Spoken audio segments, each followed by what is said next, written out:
Let's get started with setting up an account. Select Teachers, start here.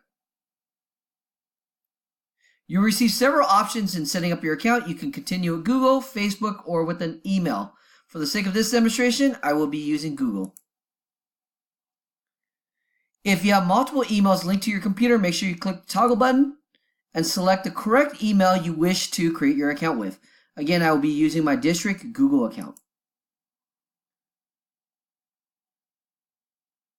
Now, I already established an account with Khan Academy.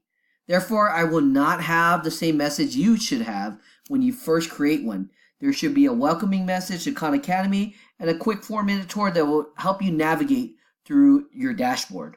Now, to create a classroom, you can go to Add New Class, and you could enter your own class name or import your class from Google Classroom.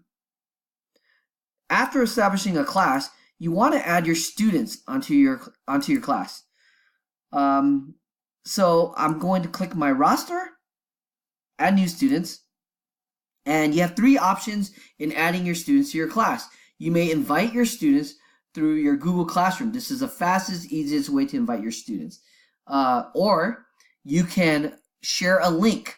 Each classroom will have its own unique link, so students could add themselves by the class code. And your last option would be creating a Khan Academy account for them. Since we are working with elementary students, students don't have the ability of creating their own account, so you as a teacher must create the account for them. Thank you.